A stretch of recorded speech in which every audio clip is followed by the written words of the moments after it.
Hi, everyone. Welcome to Panorama 2023. My name is Erin. And my name is Heidi. Thank you guys all for coming. We have 7 exciting speakers ready to perform for you guys.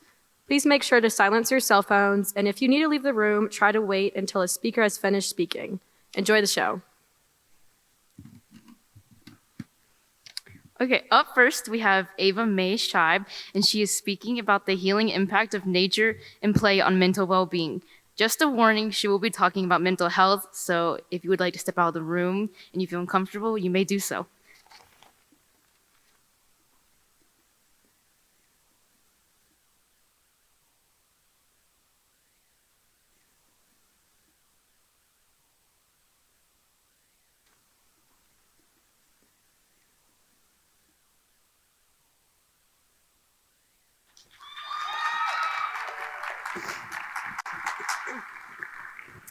Life is full of unexpecteds, and for me, my unexpecteds really culminated in my junior year of high school. I was expecting, like most of you were most likely, to be sitting in a classroom, taking AP classes, getting ready for college. In reality, I was carrying my body weight in wood. Unexpected. I had streaks of ash on my face moments after getting out of the shower.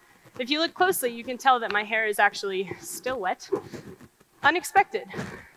I was crying in the middle of the woods, which was unexpected. I had soaking wet camp setups, and I was fjording rivers, which was unexpected. And I had breakfast with a side of therapy, which was unexpected. My entire wilderness therapy experience was unexpected. It's not really the kind of thing that you plan for. So my junior year of high school, this is where I was, until about January of 2020. And if you're familiar with the past 3 years, March of 2020 is when we were hit by COVID. So here I was in the middle of the woods, November to January, feeling the most alone that I'd ever felt in my entire life. And the reality of the situation was that even though I felt like I would never be happy again, I felt like no one could relate to how I was feeling, I wasn't alone. And actually, according to a study done by the National Alliance on Mental Illness, 44% of college students that they surveyed reported symptoms of depression and anxiety, and 75% of them didn't seek treatment for those symptoms. And in a similar study done in 2020, they found that 44% number had increased by nearly 50%, which is jarring. And so then we rolled right into COVID. And because of COVID, there was another strain on the mental health system. And a World Health Organization study reported that anxiety and depression symptoms globally increased by about 25%. That's not just in your community or in your school, that's internationally. Across the board, people were feeling more anxious and more depressed. And so as a combination of these things, suicide is the 3rd leading cause of death among college students and the 2nd leading cause of death among high school age students. And so what if I could offer you an alternative solution? Now, I'm not saying that there's not value in doctors and in medication, because there absolutely is. But there's also something called ecotherapy. And the concept of ecotherapy, in its essence, is getting outside to heal your mind and your body. And so they did a study where they took people who were experiencing depression symptoms, they tested their vitamin D levels, and they gave them a simple depression screening at the beginning of this study, and then they split it into 2 groups. The first group was given a vitamin D supplement. If you're not familiar, vitamin D is the chemical that the sun puts into your body. So when you're outside and you're in the sunlight, you're getting vitamin D. And in the other half, they sat them in front of a UVB light for 1 hour a day, 7 days a week. The point of the UVB light was to simulate sunlight to see how it would affect their vitamin D levels. And so at the end of a month, with half of the participants getting supplements and half of them sitting in front of light, they found that across the board, their vitamin D levels had increased. And as a result of that increase, they reported fewer symptoms of depression and anxiety. So yes, getting outside, being in the sunlight, has an effect on your mental health. And if you haven't bought in quite yet, I'd like you to meet TM2 Michael Lannis of the United States Navy. He works on a submarine. That's what his boat looks like. And if you're not familiar with a submarine, it's a very small space.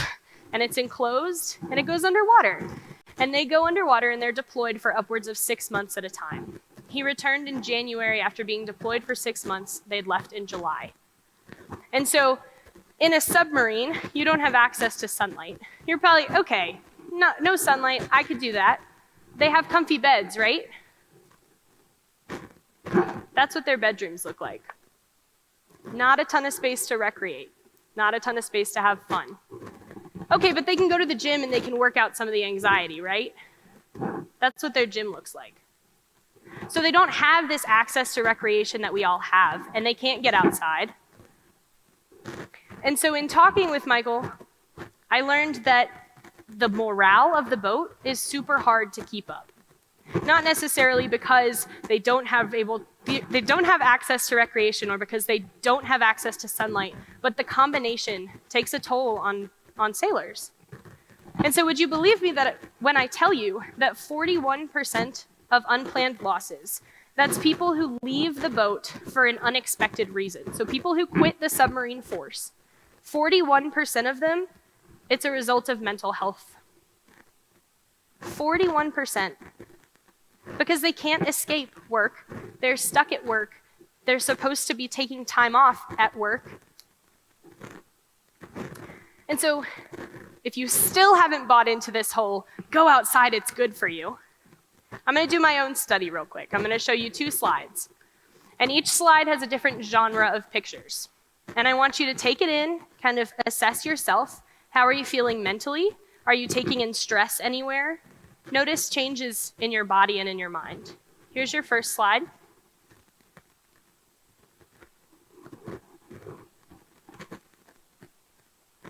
And here's the second.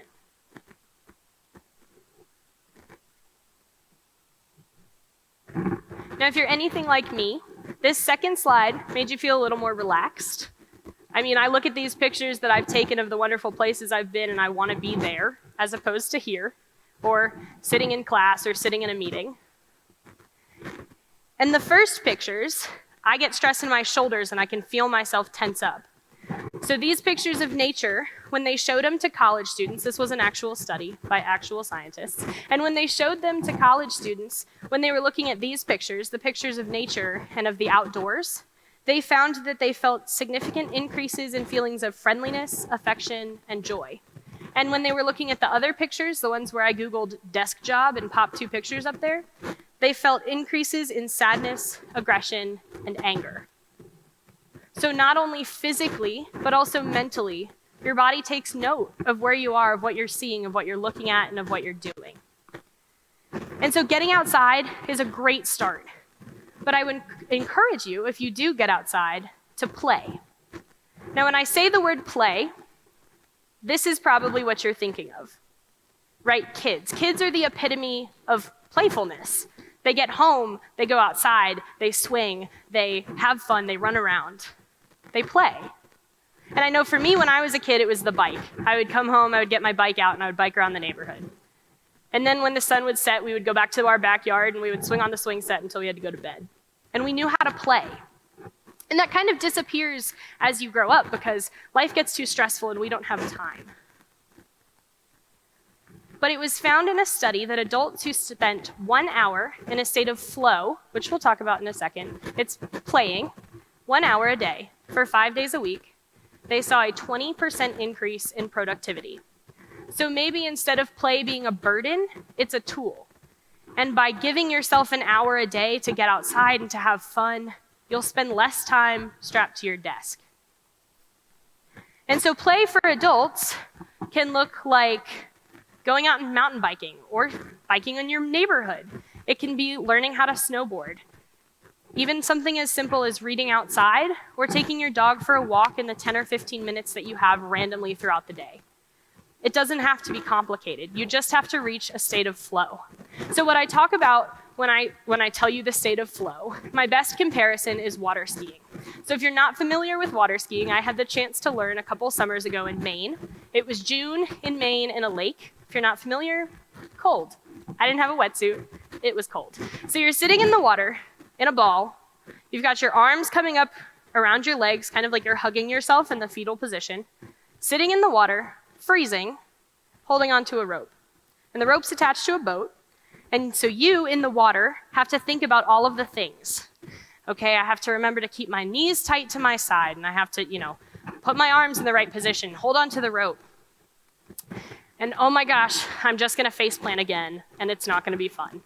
And then the boat starts to pull, and again, it's all the technical stuff. I gotta make sure I hold on tight, and I gotta look ahead and make sure I stand up at the right time and keep my knees bent, and there's a lot of things that you have to remember. And then the boat keeps pulling you, and you're standing up, and you've done it, and everything washes away. You're no longer worried about what if I fall, what if it's cold again, none of that. You're there, and you're present in the moment, and you just take it all in. That's being in a state of flow. It's when all of those fears and anxieties go away. And so again, there's a lot of values of play. I've talked about productivity. Let me tell you a couple other things. And these are a few of a laundry list. If you Google benefits of play, there are so many more. But you've got, it relieves stress, it increases brain function, it keeps you young and energetic, it stimulates your mind, it makes you more creative, it helps you improve your communication skills, teaches cooperation, heals emotional wounds, again, boosts productivity, and encourages creative, out-of-the-box thinking. And those are just a few of them, and there are so many benefits. And it's just an hour of your day to go outside and to have fun. And so if you've taken nothing else away from what I've told you here, I would hope that you remember to keep chasing waterfalls, capturing sunsets, and reaching new heights. Thank you.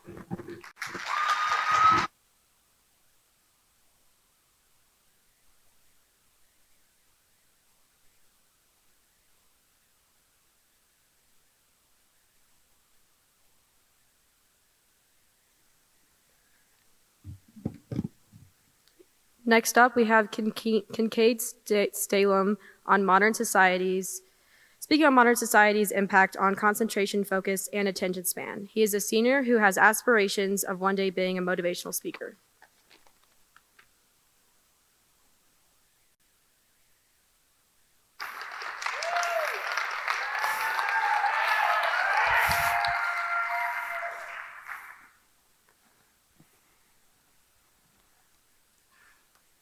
Do you hear that?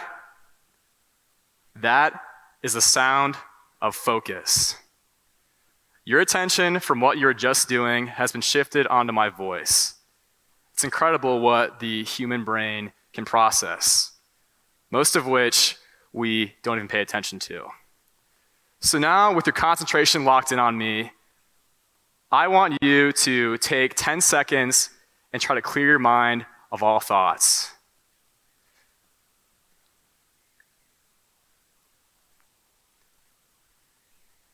All right? What you'll realize is it's kind of hard to do. And our mind tries to think of the word nothing or the word focus just to have something we thought about earlier come and distract us from our train of thought. We are seeing a continual shift in the human abilities of concentration and our attention span, where things like where our routine tasks are becoming more difficult, our daily productivity decreasing, and my favorite, higher feelings of stress and work burnout. The question is, what has been causing this continual shift in human psychology? Well, for one, these social media websites, and more notably, this guy. All right, I'm kidding. Zuckerberg isn't to blame for entirely everything. Well, besides stealing your personal information and selling it online, he did in fact invent one of the greatest businesses to ever exist. Facebook started one of the greatest movements across the world that revolutionized the future of communication. This sparked what many call the age of information. For the past 15 years, social media has been the most dominant form of human interaction all across the world. And coming as no surprise, it has exploded since the dawn of the mid to late 2000s. So in 2008, 10% of Americans had just one social media profile at least. That number exploded to 79% in the year 2020. The same year of that little distant memory of that thing called COVID-19, if you guys remember that. Then we really began to utilize the amount of time we were spending on these platforms. With everything closing and shutting down, the only way we could communicate was through online communication. And so in 2020, 70% of people saw a gradual increase in the amount of time they spent on these platforms. The following year, that number went up to roughly 89%. These large platforms are utilizing something that is very valuable to us that we don't even realize. And that's your attention. And we are seeing a gradual decline in our focus and concentration because of increased time usage on these platforms. And they can impact you in three main ways. The first being a creation of highly unrealistic expectations. The second one being a decline in your job and academic performance. Your third one being a gradual decrease in your attention span. So each time we go online, we are constantly barraged with boatloads of information that are trying to get your attention, with constantly seeing altered content. So we might see a pic on here that is seemingly harmless, but little do we know that this kind of stuff is designed to get us hooked and addicted by capturing our interest of simply looking attractive. And so most times the things we see are things that are way out of reach for the average person. And a couple of those things might sound a little bit like this. Get washboard abs in 2 weeks. Become a millionaire. Become a millionaire in 3 short years.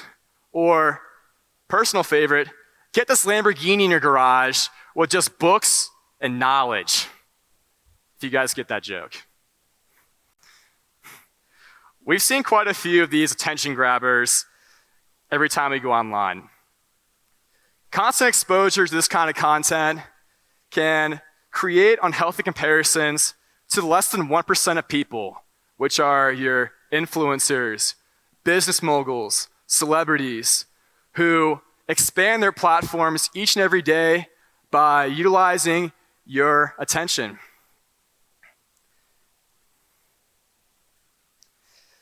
They gain more fame and wealth just because of what you decide to focus on. And when we see this stuff constantly, this creates negative self-judgment, life dissatisfaction, and in some cases, severe depression. This can carry into your work and personal lives. So, pause for a second. Let's say you have a large project that is due tonight at midnight. And of course, you waited until the last minute to get started on it. So, you're working on your computer, and you suddenly hear your phone buzz. And at first you ignore it. You're like, all right, that's not important. I need to get this project done ASAP. Then a couple minutes go by, it buzzes again. And you start to get a little anxious. You're wondering who's texting you and what's going on. Then a couple minutes goes by again, buzzes again. You try to fight your temptation, but you give in. And next thing you know, you take your phone out and you're like, I need a little break. I've earned this. Next thing you know, a couple hours go by, nothing gets done, and you're even more stressed out than you were before. How many of you can relate to that experience? I mean, it happens to me. It happens to everybody. It's extremely common. And this should come as no surprise. It's more common amongst college students. Go figure. And 52% of students said that social media usage had impacted their academic performance in three main ways, or their learning activities in three main ways: their academic performance, social interactions, and sleep duration. And so every time you go on social media, they're constantly bombarding you with information from feeds we see each and every day. And having such easy access to unlimited information can be distracting and damaging to the human mind. And having such easy access can really derail your attention, lessening our ability to focus over time. And attention is crucial for directing our thoughts towards something that has value to us. It's detrimental for psychological functioning and maintaining mental awareness. So, let's put you all to the test right now. So, how many of you guys have been watching this little ball jump across the screen? Good. You guys have been paying attention. So, this is actually a famous phenomenon called inattentional blindness. And it comes from a group of psychologists back in 1999 named Simons and Cabris. If those names are a little unfamiliar to you, maybe this should ring a bell. Remember in grade school when you had to count the amount of times the white team passed the basketball, and then a gorilla came into frame out of nowhere, and then the video asked you, but what about the gorilla? This experiment shows how easy it is to miss key details on something you've been focusing on, especially relating to that of your productivity. And so, in a recent study, it was found, on average, that it takes 25 minutes and 26 seconds for you to get back on track from getting distracted from the original working sphere. It's a pretty big number. And it's impacting not only our lives, but our time. And so we are wasting countless minutes, hours, and days on things that will never provide us any value besides temporary happiness. Think about all the things in your life you want to accomplish before you die. Each second that passes by is 1 second closer to the end of your life. But we can make a change. We can fix this, and we can utilize how we spend our time wisely. Let's think theoretically for a second. What if you were 100% productive every single day for the rest of your life? What vast mountains could you climb? And what would that person look like? Little do you know, that person is sitting where you're at right now. There is an amazing tool inside of you that can achieve almost any unreachable peak in life. And it all begins on conquering your distractions. So, what are some of the steps you can take to become this most enhanced version of yourself? Well, glad you asked. It's rather simple. And it all starts with what time you go to bed at. So we know sleep's important. We hear every single time we watch any commercial whatsoever. And we're not getting enough of it, clearly. And its benefits are far and beyond. So sleep is a biological reset button that is impactful for reducing your stress and improving mental clarity. And it should also be no surprise, too, that getting regular exercise also helps with cognition. Harvard Medical says there's a link between exercise and cognitive ability. especially relating to that area of attention in the brain. It increases the availability of brain chemicals that promote new connections and strengthen high alertness. Finally, being mindful. Taking a second, appreciating the time and place where you're at right now and all that your life has led up to right here. In order to fully do this, we have to eliminate multitasking. So, multitasking is a myth. No one can do it. What it actually is a continual shift of your attention between two simultaneous activities happening at the same time. Doing this kills and eliminates your attention span. Focusing on one task and giving it your full attention and effort will help generate a better response for doing this. The information age has caused a continual shift in human psychology that many of us were not preparing for. And with this new way of life, it's making us more impatient and less attentive. So, by creating a sleep schedule, engaging in regular exercise, and practicing mindfulness, those are the first steps you can take to becoming that most productive version of yourself. Let's find a way where you can use this confidence to enhance your purpose and to smile about all the things ahead of you that are waiting to be conquered. When you discover this feeling within you, you will become the life-crushing individual that you were made to be. And it all starts with that sound of focus. Thank you.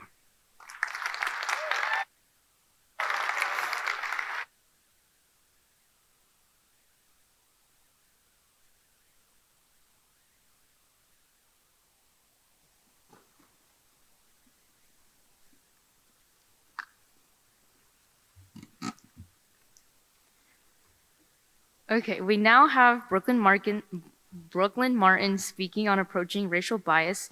She hopes to encourage everyone to create a broader mindset after hearing her speech. She would like to give a warning that she does talk about brutality, death, and discrimination, so if anyone feels uncomfortable, then you may step out.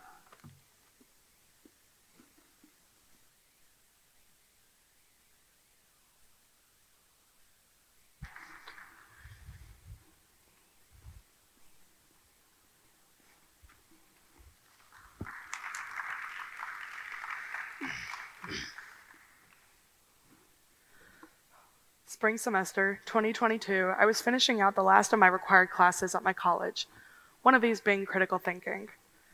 For this class, I had been assigned to read a book called Stamped: Racism, Anti-Racism, and You by Jason Reynolds and Ibram X. Kendi.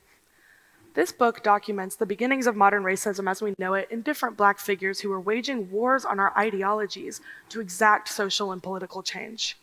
These were the Angela Davises, the Marsha P. Johnsons, the Ida B. Wells, John Lewis. These were men and women of resilience, of brilliance. It was also incredibly difficult to hear detailed stories of the brutality, the sheer number of accounts that detail the humiliation, the degradation, and the death were often beyond my comprehension.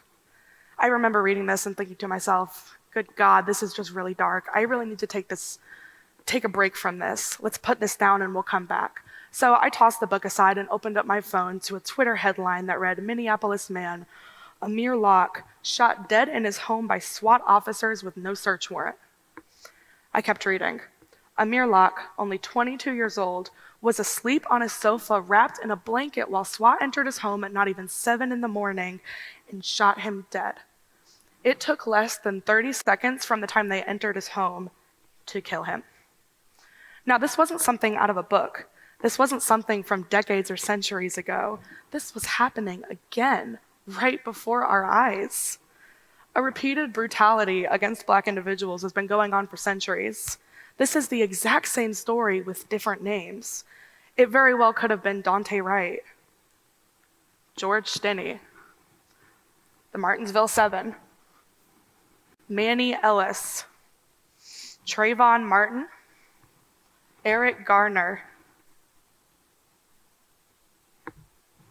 Michael Brown, Tamir Rice, or Philando Castile, a man shot and killed at a traffic stop for reaching to grab his license. Now, this violence is really something that's rooted in our national psyche. We share a collective history in these tragedies.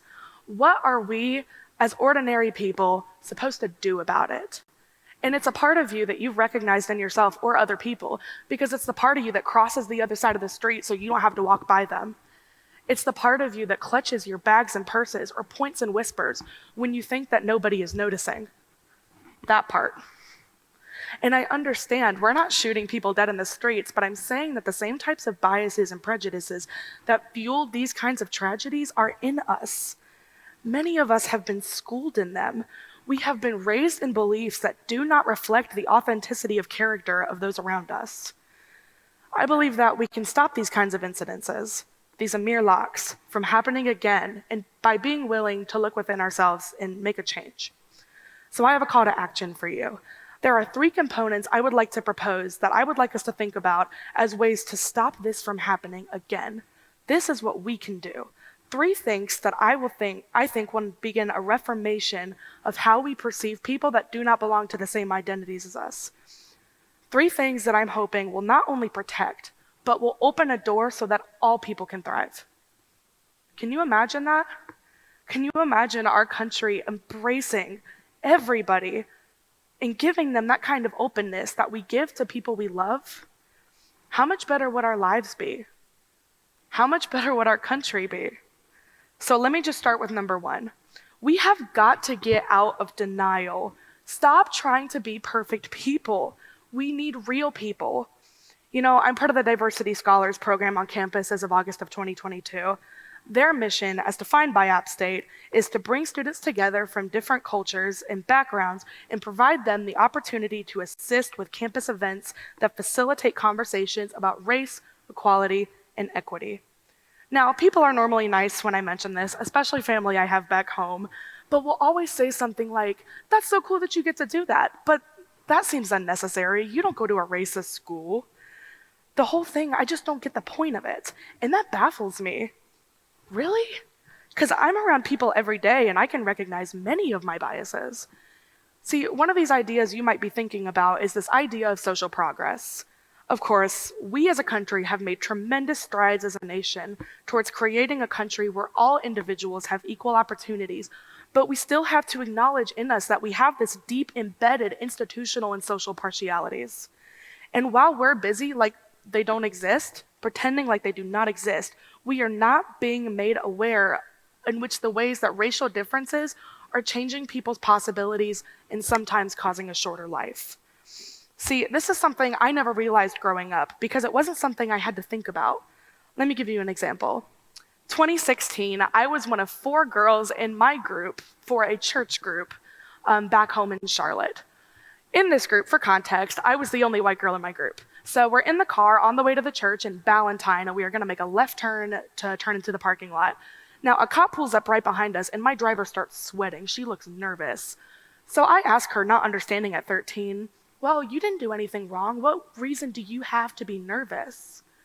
And she turns around to me and she goes, "Oh, well, I just get nervous around police when I'm driving. Surely you'll understand when you start driving. Just give it some time." So 3 years came and went at 16, and I hit the road. I never thought about that interaction again until the first time I was driving down a road and a cop was on the same street as me. I thought about it and I was like, that's silly. Why was she nervous? Like, I'm not doing anything wrong. Keep on about my day. 2 years later, I got pulled over for the first time at 18 for speeding. I got pulled over, and not once did I feel scared in that interaction. I felt irritated that my insurance was going to go up and upset that I was going to be late for work. But scared? I was never scared in that interaction. And it wasn't until a few weeks later that I had seen a video that a girl had posted online saying that she had been shaken up at a traffic stop, that I finally, after years, did I connect those dots and being like, no wonder I was the only person in the vehicle who didn't understand why my group leader was nervous. See, we cannot move forward with this idea that racism and biases no longer exist when that understanding does not exist for people who are being negatively affected by it. We cannot move forward with this idea of complacency. So I'm going to tell you what we've learned. The implicit association test by Harvard University, which measures unconscious biases, so far of which 6.4 million people have taken, it turns out our default is white. The masses prefer white people. What do I mean by that? When people are shown images of black men versus white men, we are more quickly able to associate the white person with a positive word. Vice versa, when we see a black person, it is easier to associate black with negative. 75% of people who have taken this test nationwide prefer white. 50% of black people who have taken this test nationwide prefer white. This is what we've been taught, especially those of us who have grown up in the South in towns and cultures that did not reflect diverse communities. So what do we do about the fact that our brains automatically associate? I believe it takes conscious effort to attach new labels to a demographic. What do I mean by this? I am suggesting to stare at black role models. Stare at role models from races that you are not a part of. Take the time to learn about these figures and identities that are not your own. Stare at them in their faces and memorize them, because when we look at awesome folks who are of different groups, it helps to associate their assigned identities to their accomplishments. Your public school didn't teach you about Amanda Gorman, who is currently the youngest U.S. inaugural poet of all time. They didn't teach you about Shirley Chisholm, who was the first woman to ever run for Democratic presidency. They never taught you about Benjamin O. Davis Sr., who served as a general in the U.S. military for 50 years and fought in the Spanish-American War. He was an accredited professor, part of the National Guard, and buried in Arlington Cemetery with some of the highest honors. Why is it that these people go uncelebrated? Celebrate them. Face your biases. The young black men we keep losing to violence were supposed to have futures where they had the opportunity to become amazing people like these, and yet their time is continually cut short.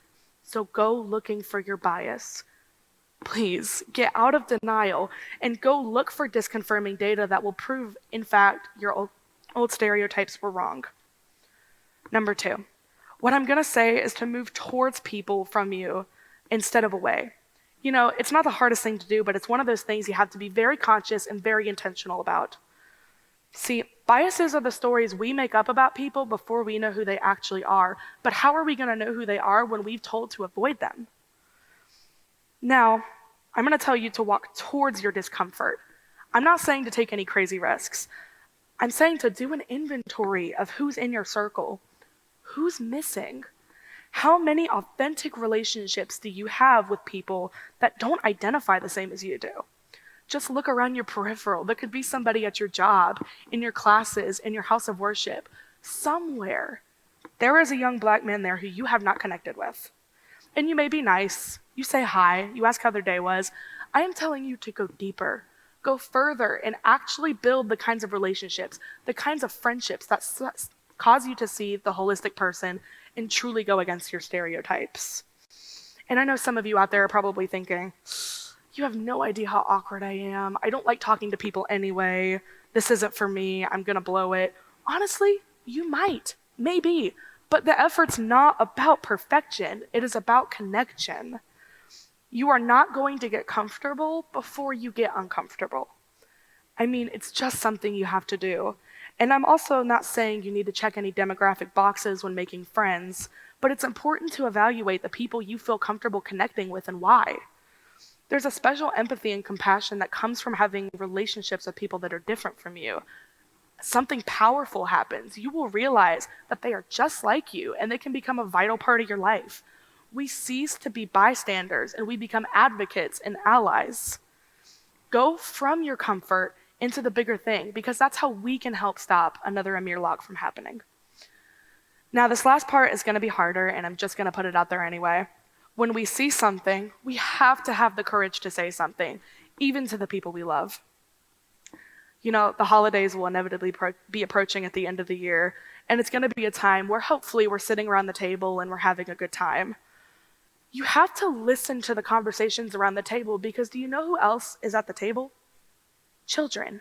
And I guarantee you, when you truly listen in, you might start to say things like, "Ooh, Grandma, that was really racist," or "Uncle Bob, that was really homophobic." And we know that we love Grandma and we love Uncle Bob, and they may be from a different time, but what they are saying is wrong.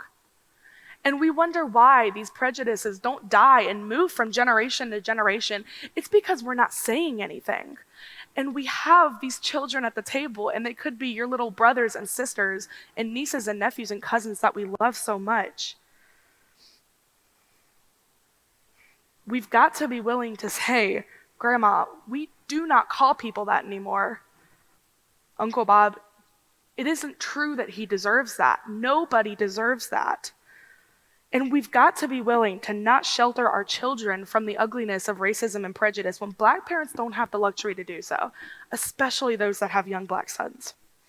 We've got to take our babies, our futures, and tell them that we have a good country with incredible ideals and that we have worked incredibly hard and made some progress, but we are not done.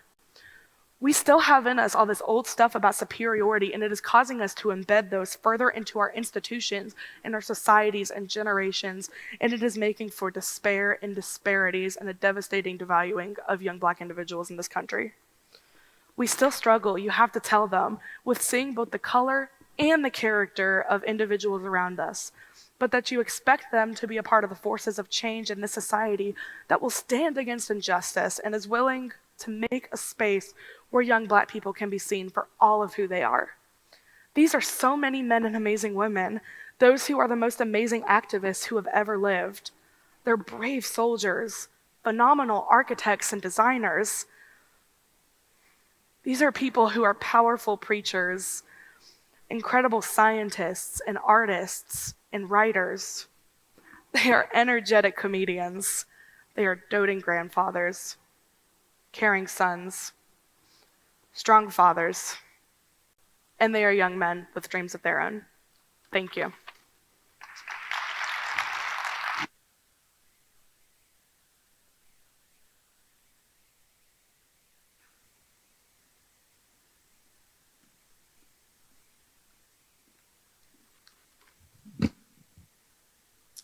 Next up is Amina Machaswala, and she's giving us a guide to navigating news.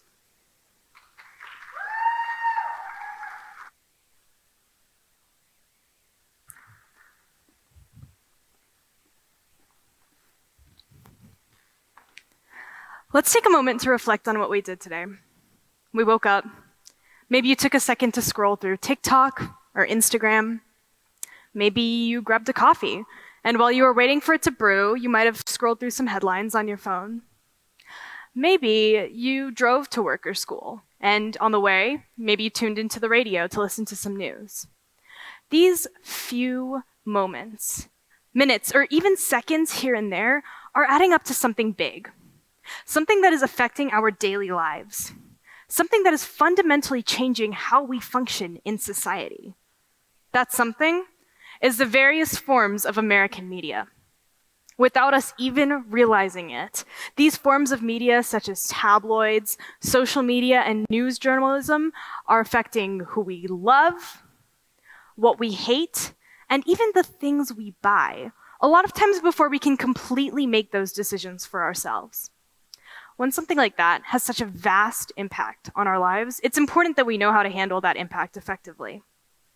Today, I want to acknowledge the discomfort that we feel towards those forms of media, but I also want to give us the tools to harness them and to use them for something better, particularly with a focus on news journalism. Now, it comes as no surprise that meeting this goal is going to take work on both sides. Back in high school, I got the opportunity to be editor-in-chief of our high school's newspaper, where I started to notice why it took so much work. I saw the discomfort that we feel towards media as citizens, but I also started to notice the impact of that discomfort from the perspective of a journalist. We posted a meme to our newspaper's Instagram about how sports teams were getting so much more recognition than the band, and it caused so much unnecessary hate and school-wide divisions over really nothing. Now, as a journalist with the Appalachian, I'm getting even more real-world examples of how journalists have this new responsibility to balance virality with integrity. I've also just been an everyday citizen in your shoes, looking for a place where I felt like my opinions were validated and heard. But I started to notice something. I noticed that a lot of times, the spaces that I was finding were as hateful and divisive towards the other side as they were welcoming to my own opinions. And it made me wonder, how do we change? How do we grow if we can't agree? And how do we use the vessel provided by these different forms of media to reunite when it feels like the only thing they ever do is to pull us apart? These doubts are inflated by something new present in the media environment, known as the attention economy, as described by an award-winning journalist, Ricky Bevington. This means that as the news environment is completely saturated with an insurmountable influx of news and content, a lot of which is now free, news outlets face a new challenge to make revenue. It means that they have to capture your attention through untrustworthy sensationalism instead of feeding you knowledge. It's just what it sounds like, an economy that surrounds the revenue made just by being the first to grab your attention.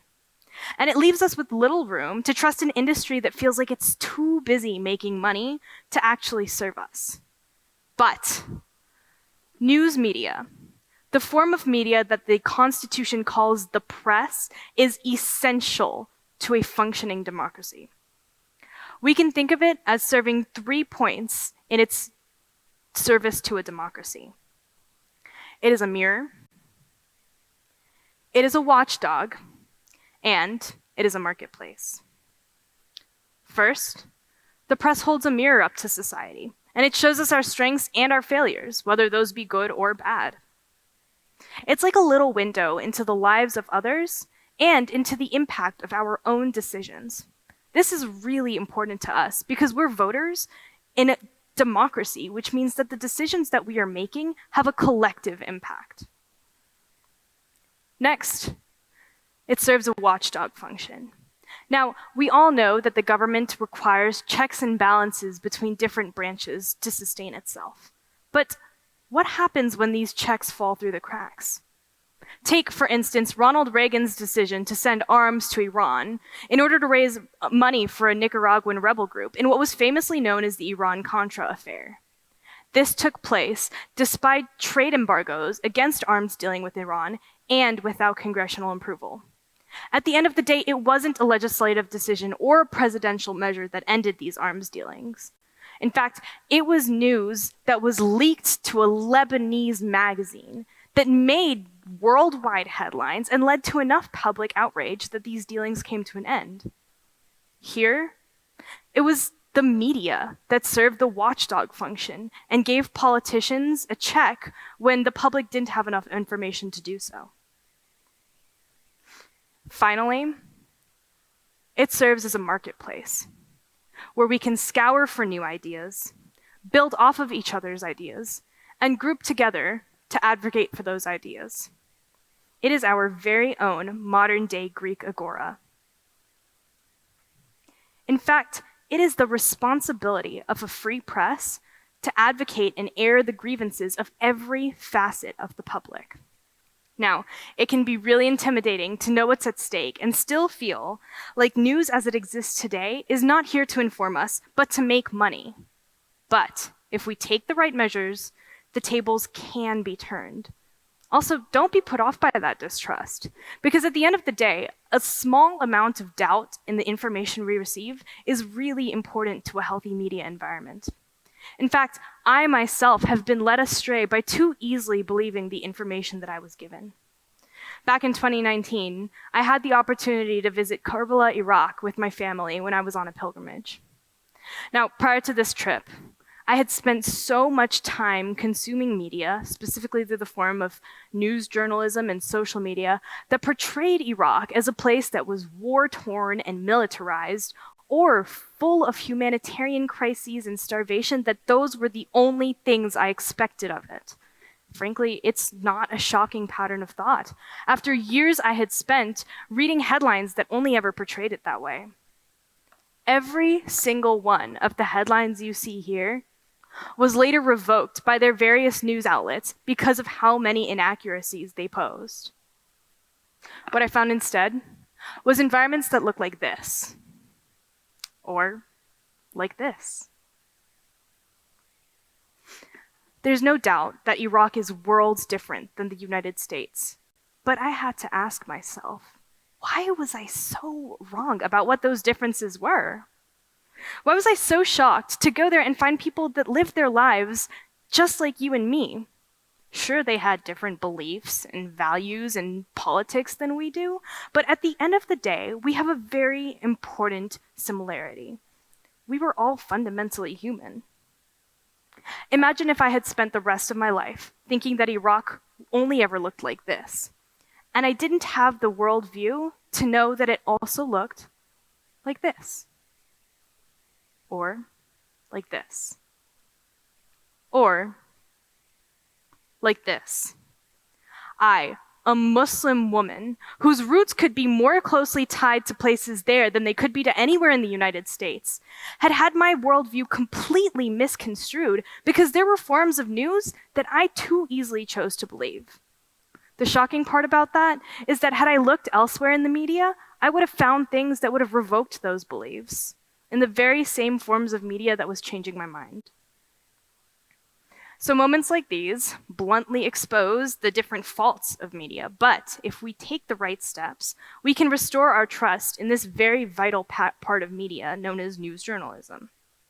So let's take a look at the faults of news journalism, which often pop up in the form of biases, so that we can tackle those biases before they tackle us and affect how we see the world. The first is visibility bias. This is when certain issues, events, or politicians are reported on a lot more than others. Now, the things that are being reported on are also reported on in multiple different ways, which leads us to tonality bias. Tonality bias uses tiny details like word choice and picture choice to frame an issue as either much more negative or positive than it may actually be. And really, it does not take a lot to frame an issue with bias. We don't have to look much farther than a headline. But we have to ask ourselves, what is it that makes it to headlines in the first place? And that brings us to agenda bias. This is when journalists cherry pick information to put into articles and cherry pick what information to leave out, so that everything that is actually being reported on aligns with their pre-existing biases. Now, none of these types of bias would matter if we were seeing an even amount of them on both sides, because ultimately they would cancel out and we'd land somewhere in the middle. However, that is not the case, because in this day and age, there's a rising problem of echo chambers, where the information that we're receiving already aligns with our pre-existing biases. It's also known as confirmation bias. It's just what it sounds like. What we're hearing confirms what we already believe. Now that we know what bad news looks like, our next step is we need to demand better news media. Everything in America is a matter of supply and demand.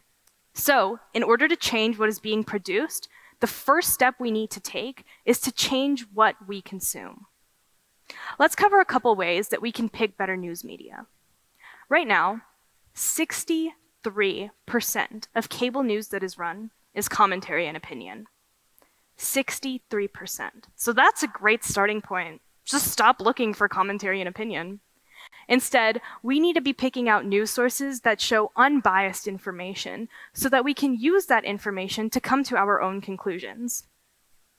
The next step is just to fund what we do want to see.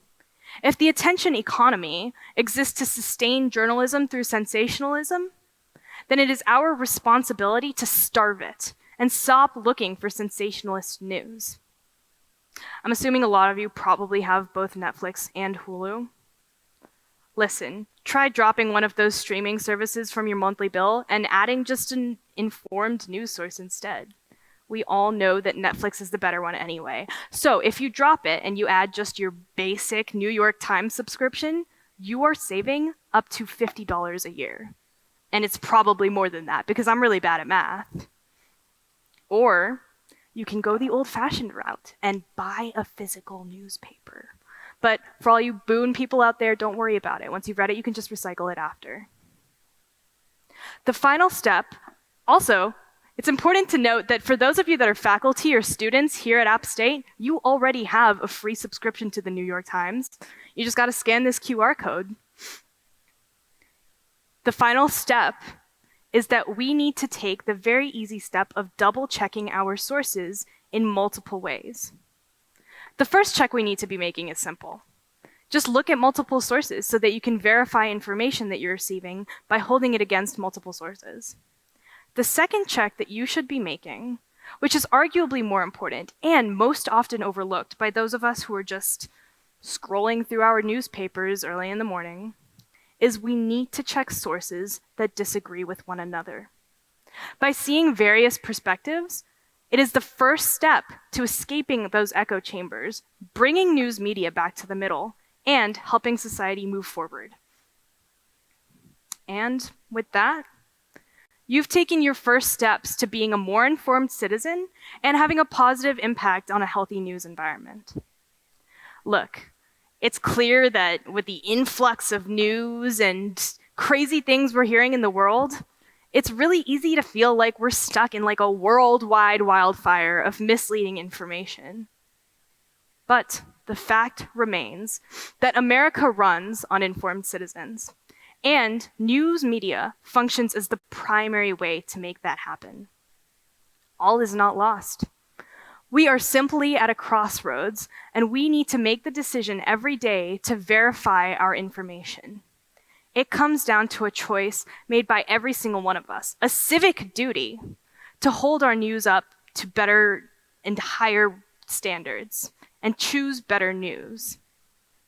And with that, I hope that I can take this new way of encountering something that has a space in the daily lives of every single one of us, whether or not we like it, and bringing us a bit closer to the we in the we the people that our founding fathers spoke of. Thank you.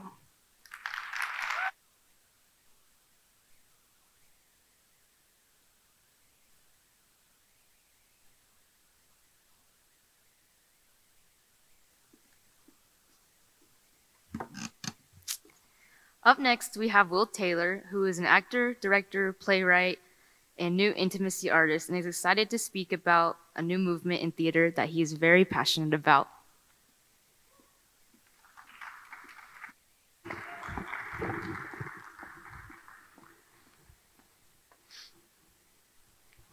Close distance over 3 counts, engage at muscle level, and hold for 4 counts.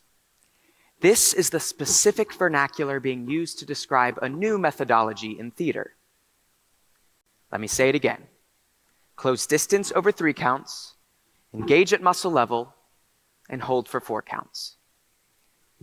Now that you know the context, what would you believe that this is choreographing?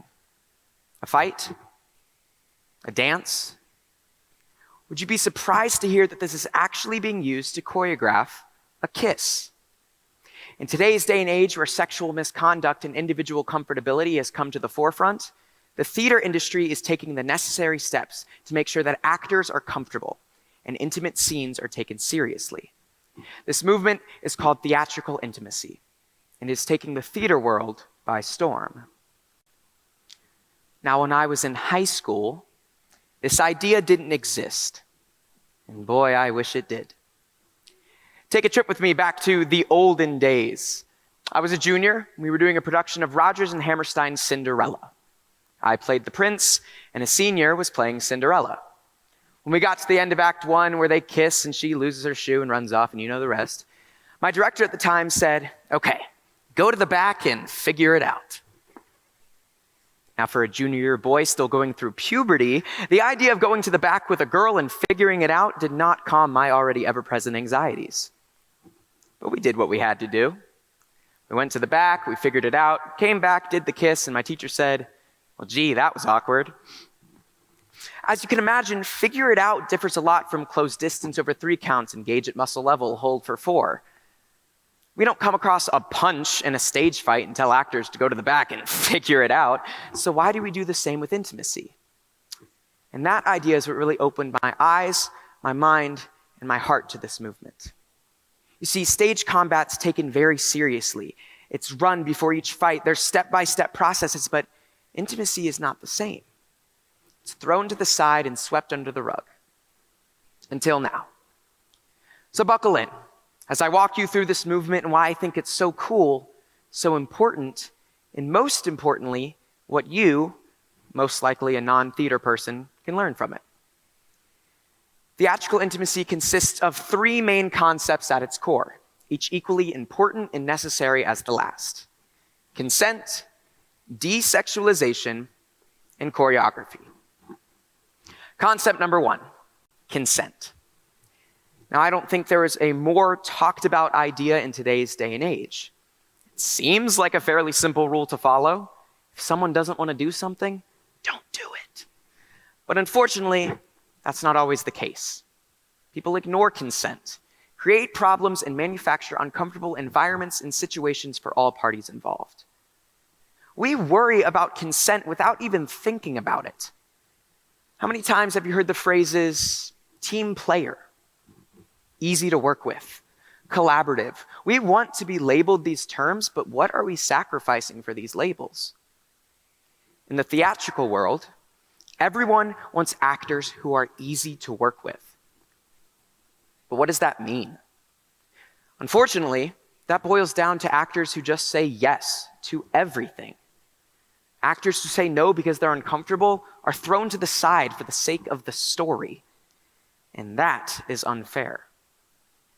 Chelsea Pace is the co-founder of Theatrical Intimacy Education, and she says that there is no boundary that will get in the way of my ability to tell a story. And I believe that.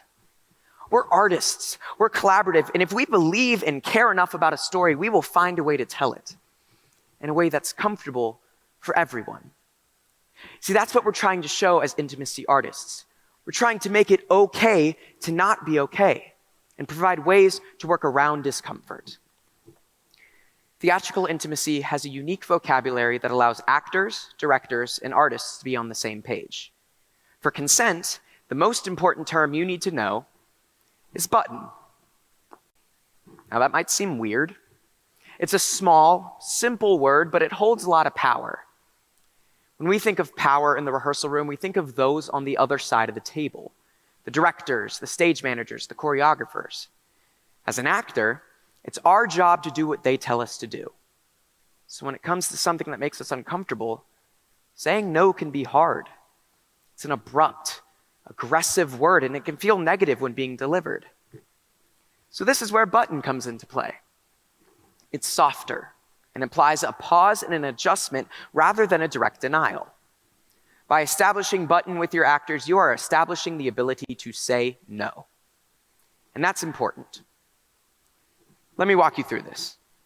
I, as the director, am blocking a scene between 2 actors. I want one actor to touch the other actor's shoulder.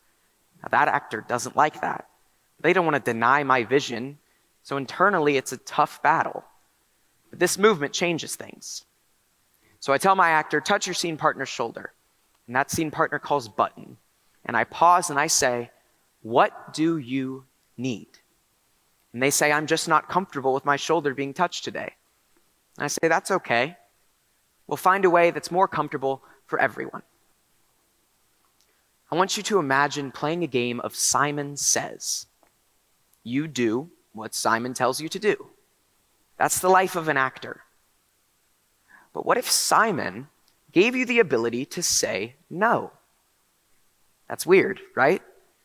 In the simplest terms, you are breaking the rules of Simon Says.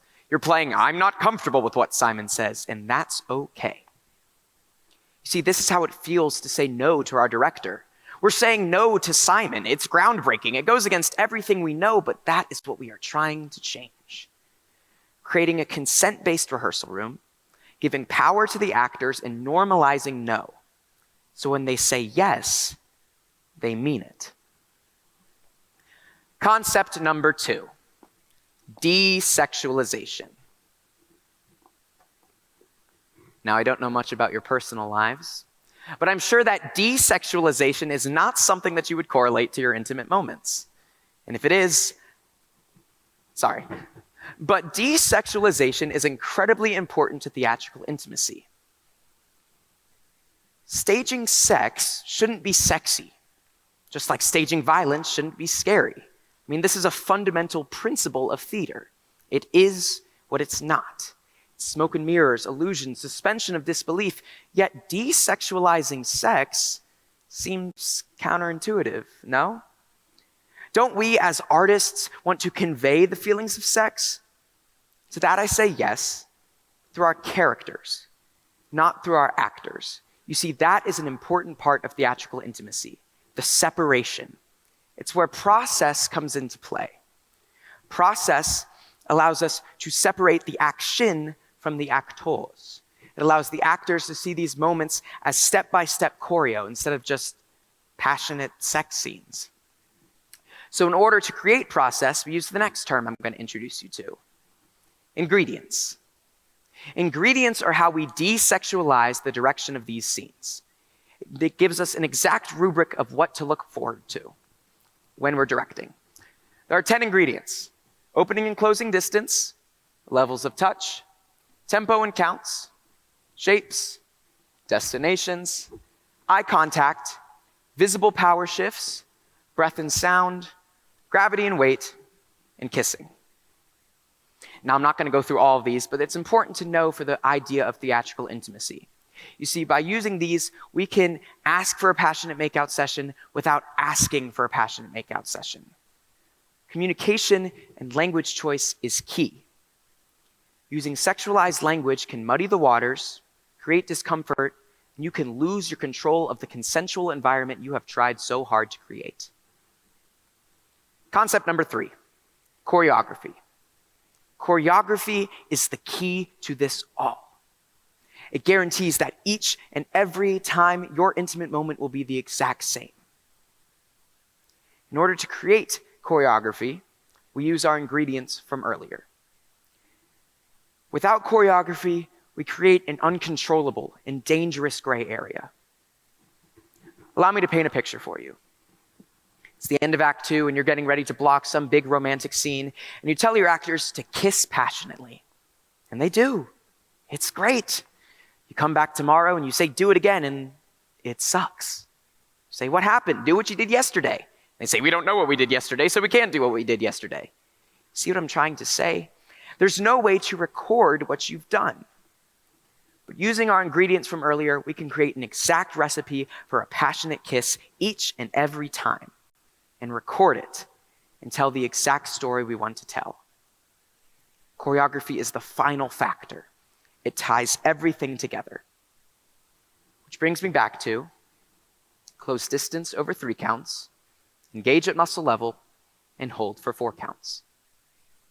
You just listened to me talk about this for the past 10 minutes, but if you're not an actor, a director, an artist, why should you care? It's a valid question. They asked me the same thing when I even made my pitch to speak at Panorama, and my answer is this. At its foundation, this movement is about treating people with respect. It's a movement that's philosophy should bleed into the real world. Let's close distance between our ability to say no. Instead of caving into the pressures, call button. Take a second and ask yourself, what do you need?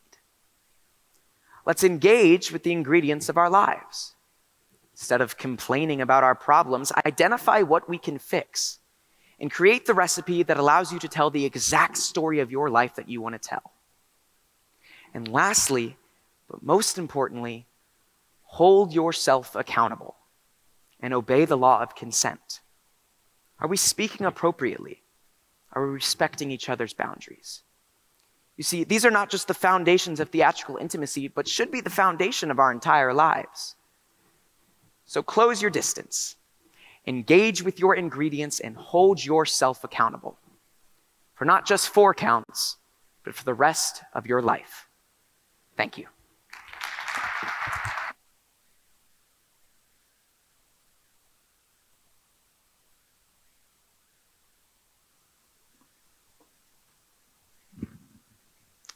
Next up is Ava Sturts, and she is speaking on Indigenous issues and what we as a community can do in order to combat the mistreatment of unjust social situations.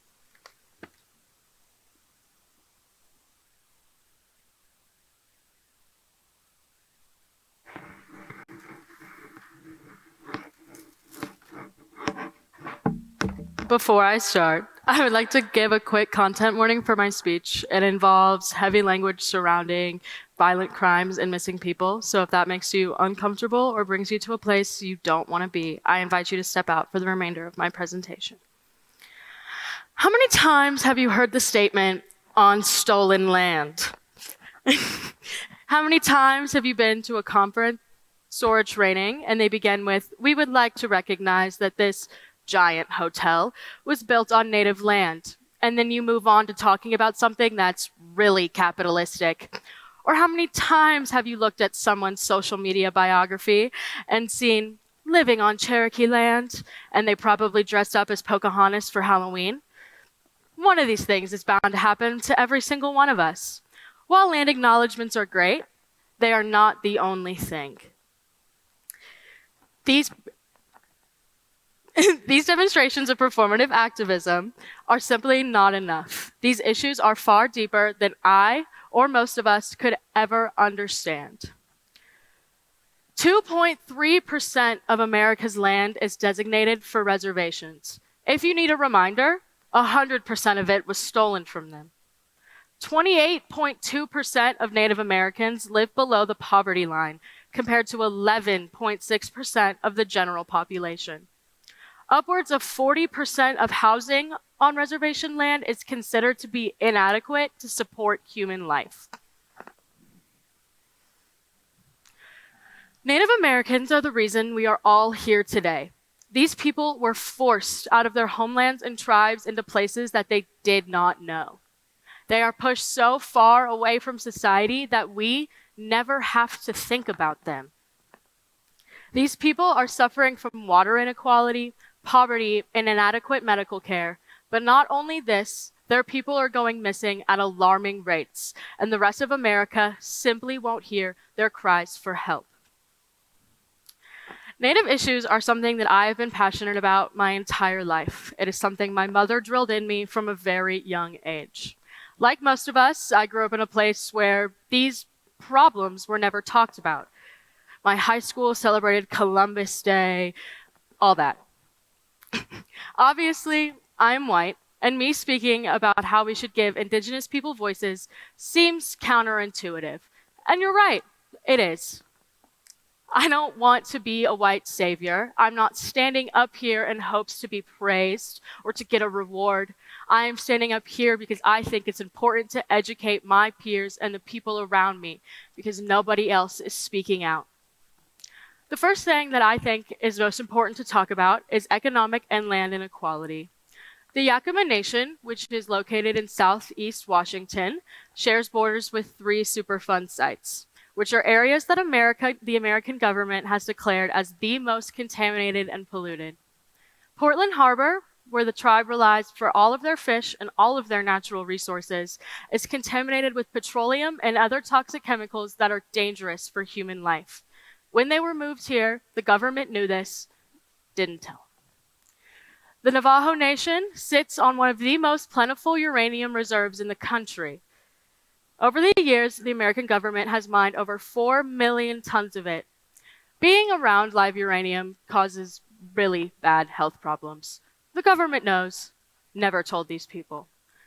Now their tribe suffers from a cancer mortality rate that is 4 times higher than the rest of America. A member of the San Carlos Apache tribe recently spoke out about a dioxin experiment on his tribe's land. The American government knew the health complications and illnesses that this would cause. They never told them. According to Gallup, living conditions on a reservation are comparable to those of a third world country. Many of these people cannot afford things that we take for granted, like phones, showers, electricity, because they can only afford gas and groceries, because those items are through the roof compared to what they cost for us. These living conditions were created intentionally by the American government in order to reduce the amount of Native peoples that continue to live on what they think is their land. Another pressing issue is the rate at which Indigenous women go missing. Native Americans as a whole are suffering an epidemic of violence and mistreatment, but Native women go missing at a rate disproportionate to any other gender or ethnic group in the world. It's really hard to find accurate statistics on how many Native women have gone missing because many police forces discourage families from reporting. But these are some stories that I found the most impactful. Brandy Vichwerka went missing from her home on December 8th, 2014. She was found, and she was murdered. A 15-year-old was charged with second-degree manslaughter. He pleaded guilty and got 2 years in jail and 1 year of community service. Savannah Johnson went missing on February 13th, 1992. Hours later, her body was found frozen to the surface of a major highway. Her family tried to contact police. They didn't do anything. 30 years later, and a case has never been opened. 3-year-old Savannah Hall was rushed to the Children's Hospital in Vancouver with severe brain swelling, hypothermia, and bruising. She died 2 days later, and the coroner ruled the death a homicide. A case was never opened. Patricia Favell went missing from her home in September of 1984. Her brother tried to tell the police. They told him to wait 3 days. 33 years later, he has never been contacted by police. Loretta Frank went missing in 1988, and when her family tried to tell the police, they simply did not listen. It wasn't until 5 years later, in 1993, that she was declared a missing person, and she has never been found. These are only the stories of 5 missing women that have not been found or were found in the worst possible circumstances. There are thousands of Native women and families waiting to be brought to justice. Then we ask ourselves, now what? What can we do? Sad thing is, we can't do much. One of the first steps we can take is educating our peers on the issues that Indigenous Americans face that were created by structural inequality and continuing discrimination. Knowledge of oppression is the first step we can take in order to dismantle the systems that have created inequality and unjust social situations. Another step we can do is donating to organizations such as the First Nations Development Institute and the Native American Advancement Foundation. Within our own Appalachian State community, there is the Student American Indian movement, and by participating in their events, we are able to make the conversation bigger and encourage more action to be taken. Nobody deserves to not have clean water. Nobody deserves to not know how to treat their child's cold. Nobody deserves to be scared to leave the neighborhood they live in, but also be terrified to live in it. As a society, we have progressed to a place where we are able to talk about unjust social situations and systems of inequality, but Native Americans are left out of that conversation. By including these issues in conversations, we are able to make the conversation more normal, and hopefully, one day, something can actually be done. I hope, and I hope that all of you also hope, that one day we can all live in a world where it doesn't matter where you come from, what you look like, or who you are. After all, injustice to one group anywhere is a threat to justice everywhere. Thank you.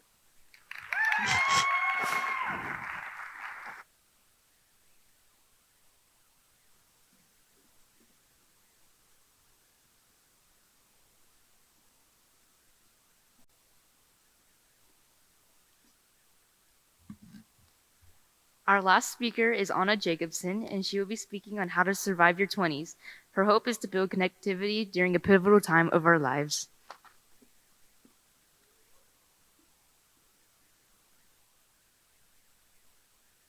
Good evening, everyone. Thank you all for staying a little late tonight. I appreciate it. To close out the event tonight, I would love for us to talk about vulnerability and how vulnerability is the key to surviving our 20s. I want to know who lied and told me that the 20s are the best time of your life. I mean, yeah, it's fun sometimes. I just spent my birthday with some of my best friends in Charlotte, taking on the town, going to some rooftop bars, taking cute pictures. But I couldn't help sitting there looking at some of my friends and thinking, this may be the last time that we're all together for a birthday, because come May, who knows where we're gonna be? Well, also in your 20s, you get to live with some of your best friends. I mean, how fun is that? But there are also times I've never felt lonelier than in a house with some of my best friends. Because at the end of the day, who wants to tell your friend how to be a friend? Being in your 20s, there's some memories you'll probably never, ever experience again.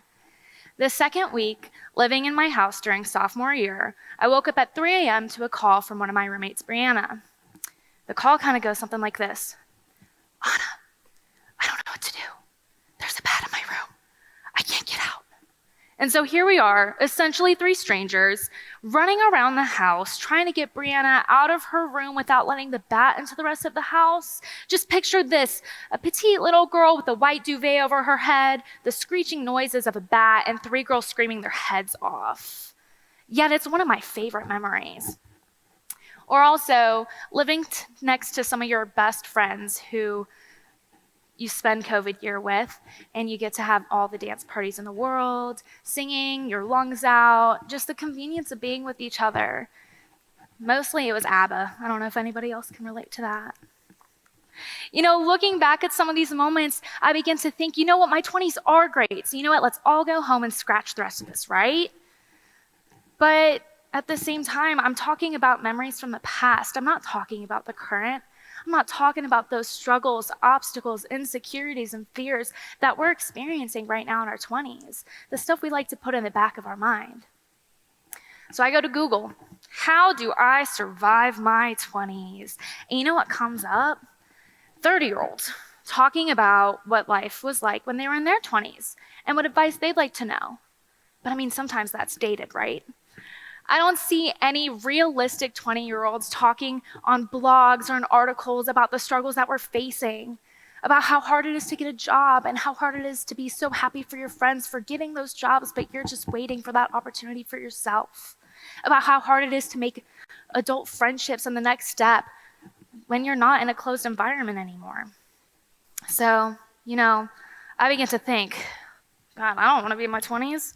You know, don't tell the millennials this, but I crave to be in my 30s, where life seems stable, consistent, figured out. So, what the hell are my 20s? Let's talk about it. Why don't we have that conversation that I've been Googling for, right?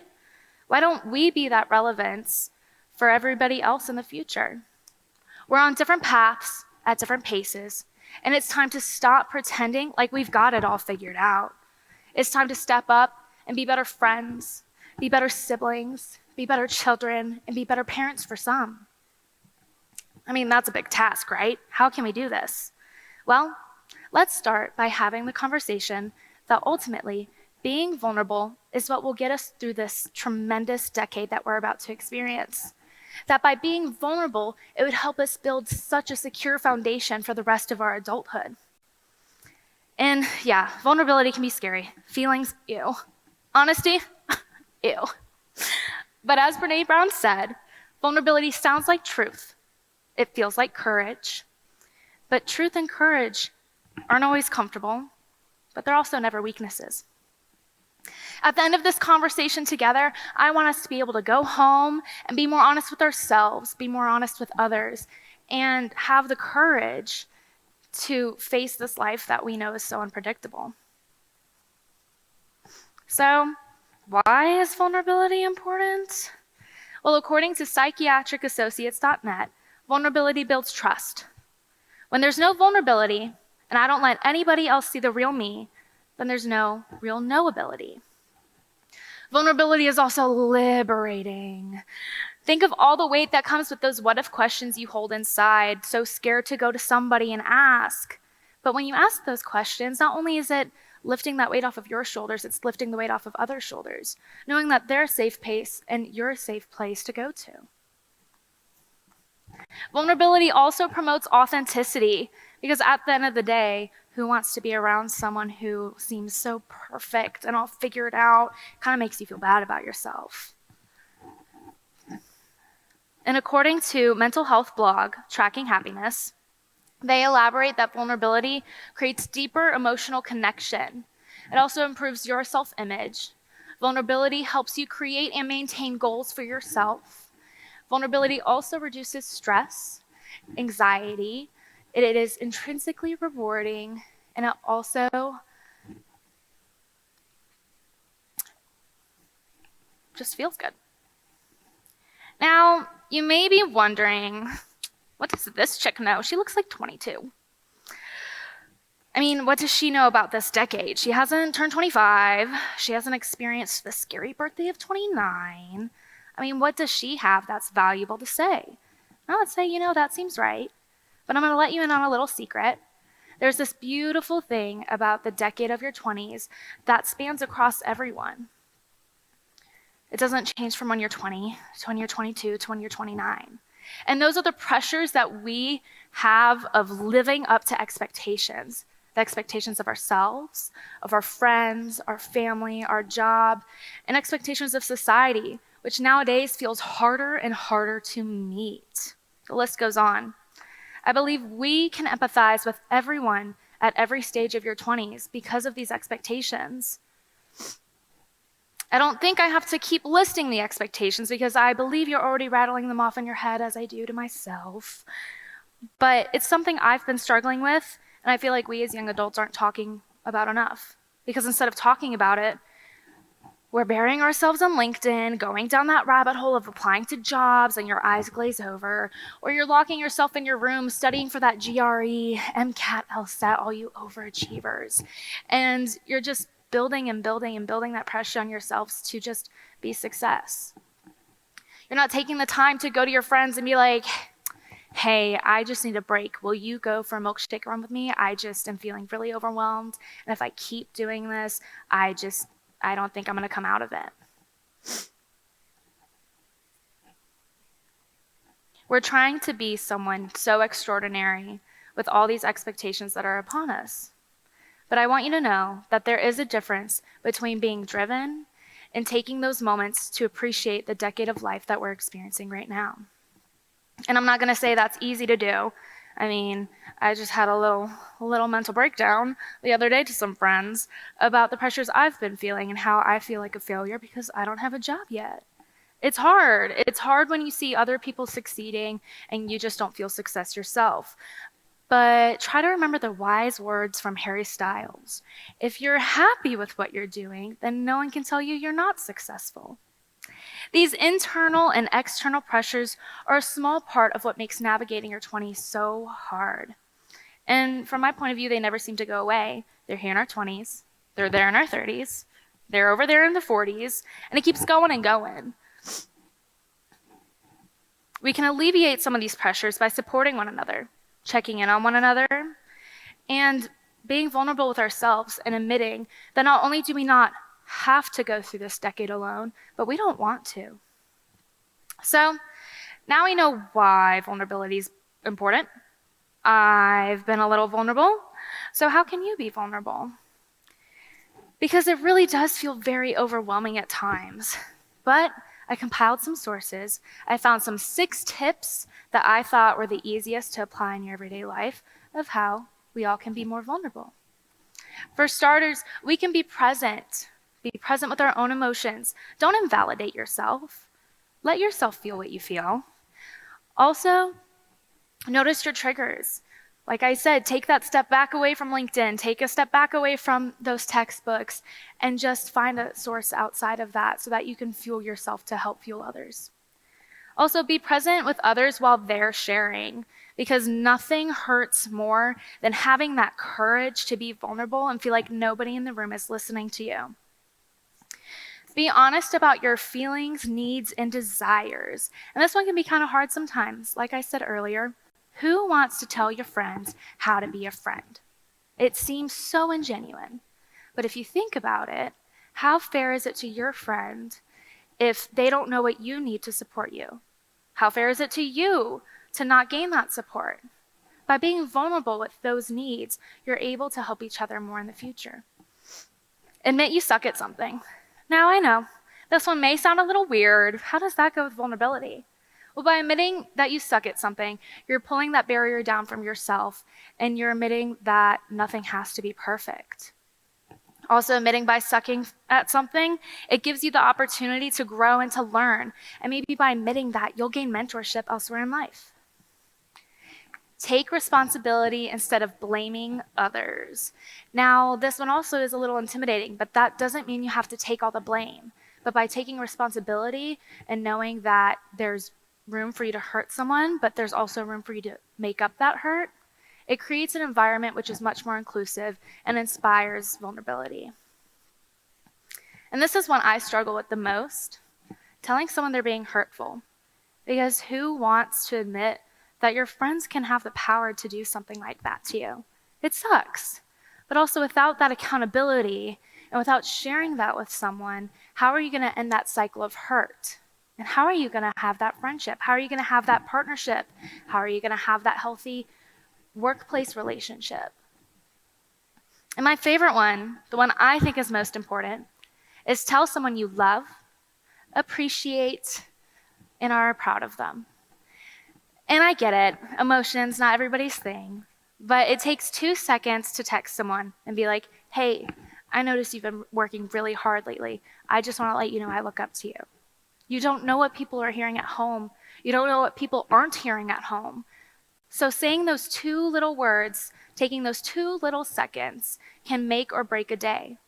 It's the little things that people remember the most.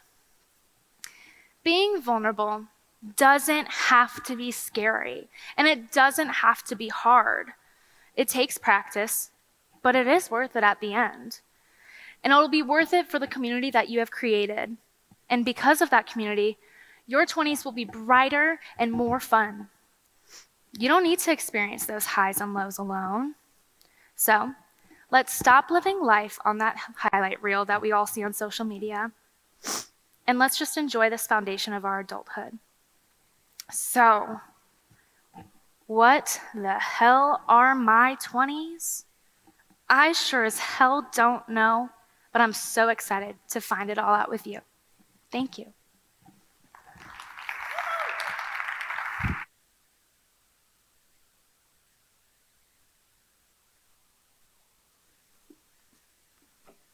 Well, guys, that was the end, and we would like to thank everyone for coming, and we ask that all the speakers and organizers come and everyone give one last round of applause.